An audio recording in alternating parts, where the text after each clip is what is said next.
4 vulnerabilities just landed on CISA known exploited vulnerabilities catalog, and one of them scores a 9 out of 10 on CVSS. That's not a drill, and it's not a press release. It comes with a hard federal remediation deadline in May 2026. Let's talk about what actually got added, what the exploitation evidence looks like, and what this means if you're a federal contractor, a vendor selling into government, or just running any of this software in production. The 4 CVEs span 3 products: SimpleHelp, Samsung MagicINFO 9 server, and D-Link DIR-823X series routers.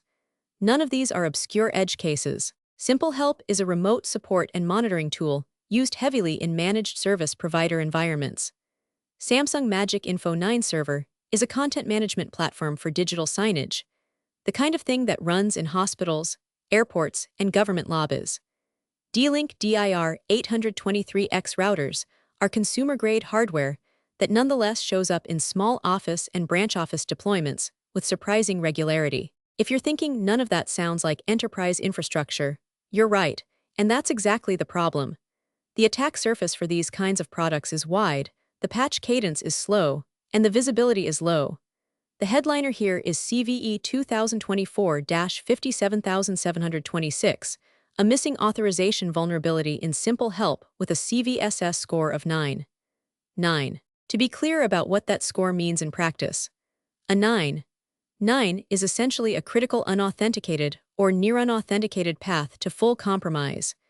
Missing authorization vulnerabilities in remote support tools are particularly nasty because the entire product's job is to have privileged access to endpoints. If an attacker can bypass the authorization layer, they're not just in SimpleHelp.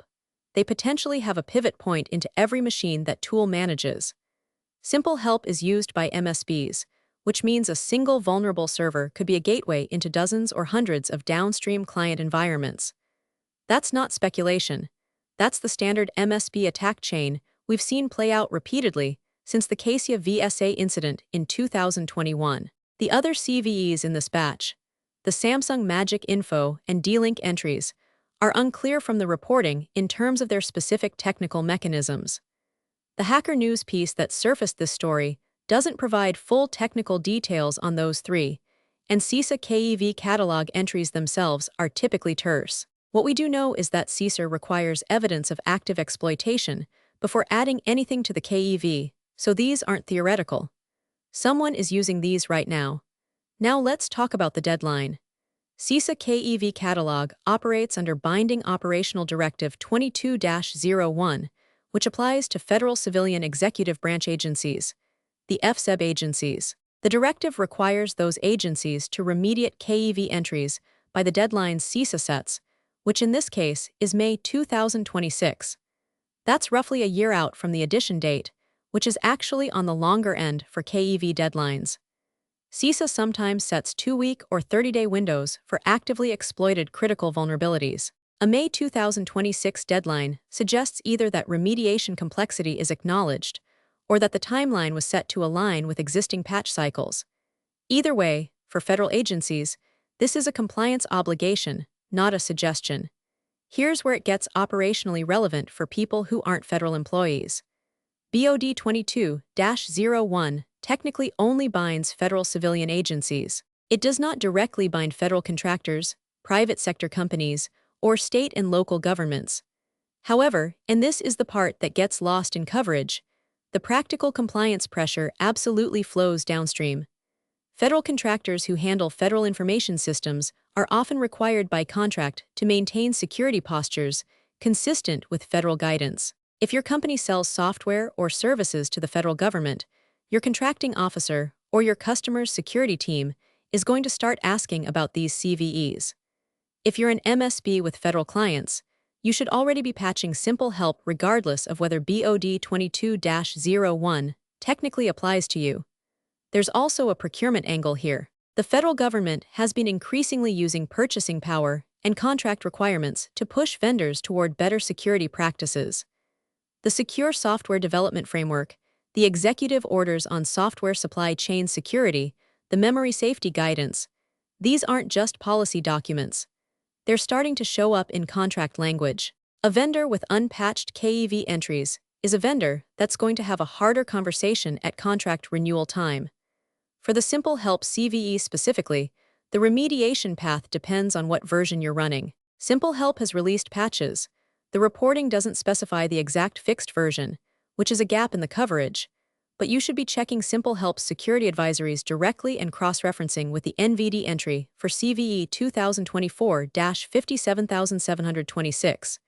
If you're running SimpleHelp in any capacity, MSB, Internal IT Help Desk, patch it now, don't wait for deadline. A 9.9 with active exploitation is not a schedule it for next sprint situation. For Samsung MagicINFO 9 server, the remediation path is less clear from available reporting. Samsung's enterprise software support model is not known for its transparency or speed. If you're running MagicINFO in a government-adjacent environment, you need to be on the phone with your Samsung account team and getting a written commitment on patch availability and timeline. If they can't give you one, that's information you need to document for your own compliance records. For D-Link DIR-823X routers, the situation is potentially worse. D-Link has a documented history of issuing end-of-life notices for router firmware and declining to patch older hardware. If these routers are already EOL, the remediation path is replacement, not patching. Check D-Link's security advisory page for the specific CVE. If the device is out of support, the only compliant path is removing it from any network that touches federal systems or data.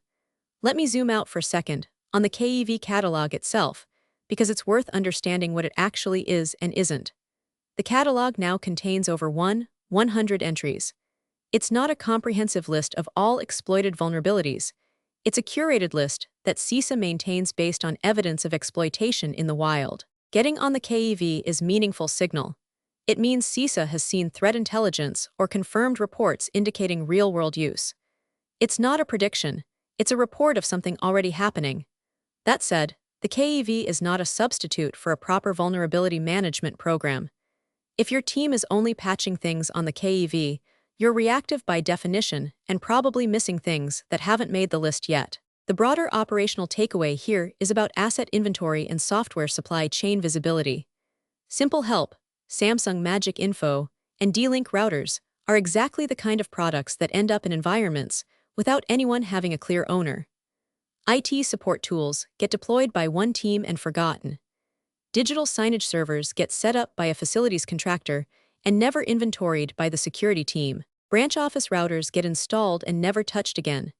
If you don't know whether these products exist in your environment, that's the first problem to solve, and it's a harder problem than patching. If you're an SRE or security engineer, run a query against your asset inventory for SimpleHelp processes, MagicINFO services, and D-Link hardware.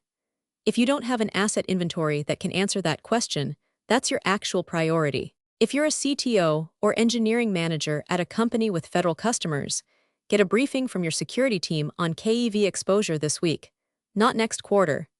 If you're a PM working on a product that touches government procurement, start tracking KEV additions as a standing agenda item. The compliance pressure from these deadlines flows into vendor requirements faster than most product teams expect. The real story here isn't that CISA added 4 CVEs to a list.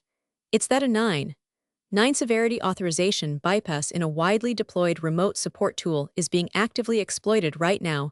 The federal government has set a formal deadline, and the compliance pressure from that deadline reaches further into the private sector than the directive's literal text suggests. Patch SimpleHelp.